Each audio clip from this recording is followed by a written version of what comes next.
Саламатсыздарбы? Эфирде Жогорку кеңештин басма сөз кызматы тарабынан даярдалган күн тартибинде программасы.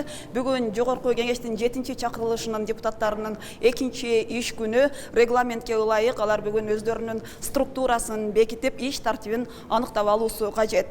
Белгилей кетсек, кечээ күнү депутаттардан атайын Жогорку кеңештин структурасы боюнча жумуш тобу түзүлгөн. Бүгүн сессияда жумуш топ өзүнүн долбоорун сунуштады, бирок эл өкүлдөрү арасында комитеттердин саны боюнча абдан кызуу талаш талкуу болду. Азыр болсо танаписке маселени чечүү үчүн тарап кетишти.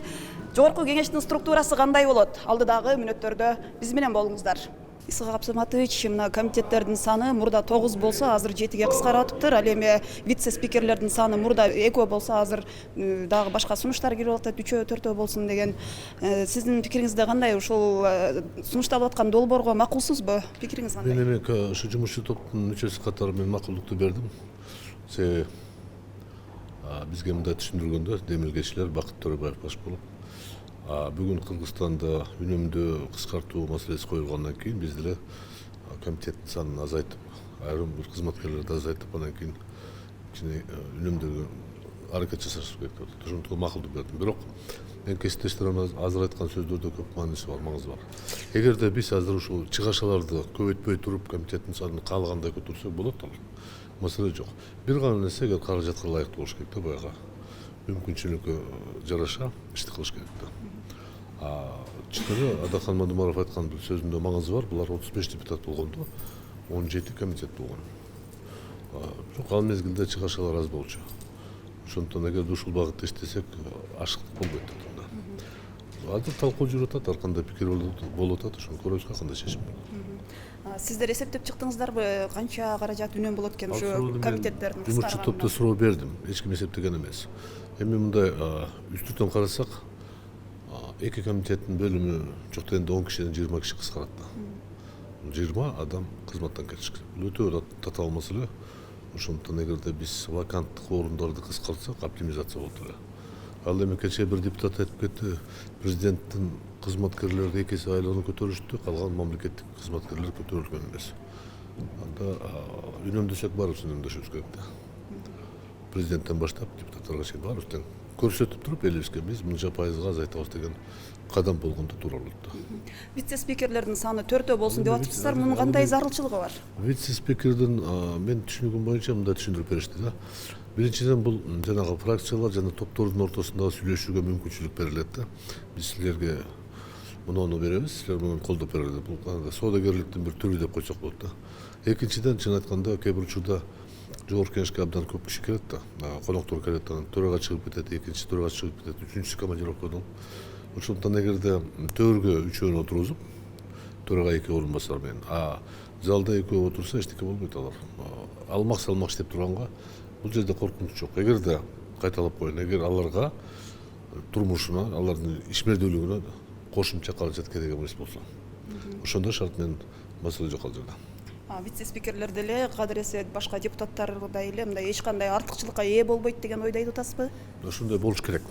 Эгерде аларга өзүнчө помощник берип, өзүнчө дагы кошумча автоунаа берип, башка нерсе кылсак, анда бул туура эмес болуп калат да. Бирок бир нерсе айтып кетейин, мен тилекке каршы бул Жогорку кеңештин дагы төмөн түшүшүнүн белгиси деп эсептейм.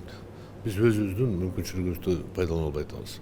Мына демилгечилер ачык эле айтты го, биз макулдаштык, 7-кабат деп коет, илгери ушундай сөз болчу эле. Администрация менен макулдаштык, себеби президенттин жарлыгы менен азыр башкармалык бир болуп атпайбы? Демек биздин каражаттарыбызды президенттин башкармалыгы карайт экен. Ошондуктан ошого ылайыктуу бул кадам болуп атат да. Ал эми өз ыктыяры менен кыскартуу болгон эмес бул. Жанар Кубанович, Жогорку кеңештин структурасы боюнча азыр депутаттар арасында кызуу талаш тартыштар күч алды. Сиз кандай сунуштарды берип атасыз? Эми комитеттин санын кескин көбөйтүү аракеттери болуп атат. Чын эле мына социалдык комитет деп аталып туруп, бирок маданият менен миграция кирбей калган мисалы. Ошону киргизип, анан аграрлык комитетти экология менен кошуп туруп өзүнчө комитет кылып, ошондо 8 комитет менен чектелели деген сунушту бердим. Көпчүлүк айтып атпайбы, 12 комитет кылгалы башка деп. Эми элдин көйгөйүн ушул тиешелүү комитеттерге кирип айтып, мыйзам долбоорлорун сунуштап ишке ашырса болот негизи. Бирок чын эле ушул Мирлан Самойлов айткандай, социалдык комитетке ошо маданият тармагынын кирбей калганы ошол жерде турган комиссия же унутуп калдыбы, же көңүл бурбай калыштыбы, же ошол социалдык комитеттин ичинде бар болот деп коюшту билбейм, бирок маданият жазылбай калган, анан миграция жазылбай калган. Бул мурда бар эле. Ошондуктан ошол сыяктуу сунуштарымды бердим. Эми агрардык мамлекет болгондон кийин чын эле агрардык саясат анын үстүндө азыр бүт дүйнөдө экология темасы эң маанилүү болуп турат. Ошондой учурда агрардык жана экология деген комитет болгону туура деп ойлойм да. Ошондой сунуштарымды бердим. Эми азыр добушка коюлат. Эми мен мындай бир консенсуска келели деп атам. Анткени эртеден бери менимче ушу комитетти кечке чейин талкуулай тургандай акыбал болуп калды. Анан элибиз дагы туура түшүнүш керек да. Анткени бул маанилүү. Анан келип эле жанагы бири-бирине комитет талашып, төрагалык талашып атыптыр деген ой кетпеш керек. Бирок бул комитеттерде ошол жерде мыйзам долбоорлорду аябай ийленип, бышып, жетилип, анан ошол палатага алып чыгып добушка коюлат. Нурбек Карыевич, мурдагы чакырылышта сиз жетектеген агрардык саясат боюнча комитет бүгүн жоюлуп калды деп айтып атышат. Бул комитет Кыргызстан үчүн канчалык керектүү эле? Сиз бул комитет бар болуш керек деп ушуну коргоп жатасыз да? Эми өзүбүз агрардык мамлекет болсок, анан кантип бул агрардык комитет жок деген бул шылдыңдап болобуз да. Мисалы Казакстандын ошо сенатында, межлисинде агрардык эки парламентинде тең бар да бул нерсечи. Анан биздикин азыр экологияны недропользованияга кошуп коюптур. Ал жерден бири-бирине карама каршы келген тармактар бул жерде сговор болушу да мүмкүн да. Азыр бул экология биз ушул агрардык комитетте экологияны коргой турган комитет да. А недропользование бул ушул кем байлыкты казып акча таба турган комитет да, мындай айткандачы, ушуларды колдой турган. А экөөнү бириктирип койдур. Бул нерсе болбойт. Анан айыл чарба дегенди кантип биз агрардык мамлекет болсок, айыл чарба комитетибиз жок. Жер, суу, кечеги былтыркы кургакчылык. Ошон үчүн бул комитетти сөзсүз түрдө кошкула деп мен азыр маселе көтөрдүм. Азыр комиссия кайра кирип кетишти. Макулдуктарын берип атышат, туура унутулуп калыптыр, агрардыкты кошобуз дегендей болуп атат. Бул эң чоң комитеттердин бири болуш керек да. Ошол жерде мына президентибиз өзү мыйзамдар чыгарып атат, трансформация мыйзамын чыгарып атат.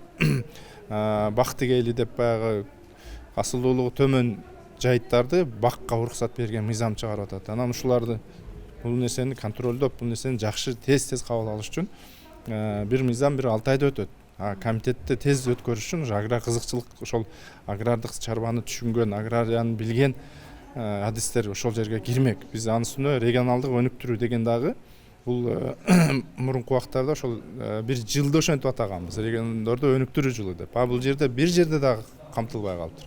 Ошон үчүн ошол мурунку комитетке дагы кошуп, ушул регионалдык өнүктүрүүнү дагы кошуп, ошо агрардык комитет түзөлү деп сунуш берилди.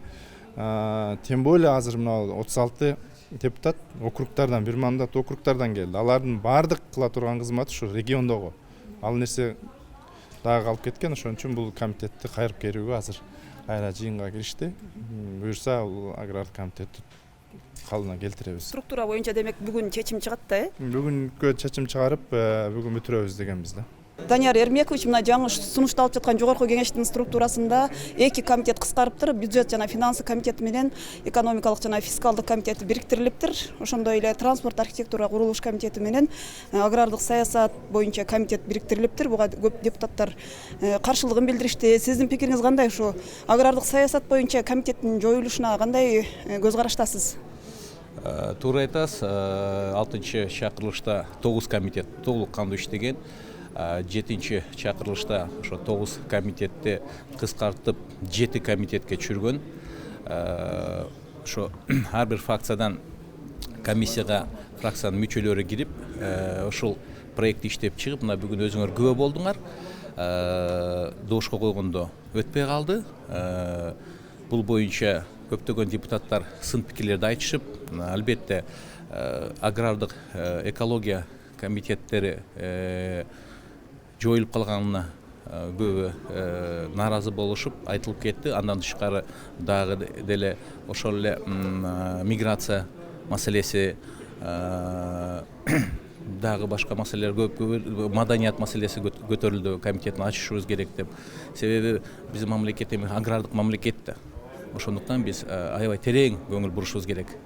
экологияга, ошол эле агрардык саясатка ошондуктан мен толук кошулат элем. Муну кайрадан карап чыгып, мына азыр кайра ушул маселени кайтардык. Эми азыр танапис алдык. Ушул маселени карап, мен ойлойм, ушу агрардык жана экология комитетин кайра түзөт деп ойлоймун. Рахмат. Ушул жана башка парламент кабарлары биздин жогорку кеңештин кеңеш KG деп аталган сайтында түз эфирде көрсөтүлүүдө, ошондой эле атайын расмий медиа баракчаларыбызга дагы жайгаштырылды. Сиздер күн тартибинде программасын көрдүңүздөр. Саламатта калыңыздар.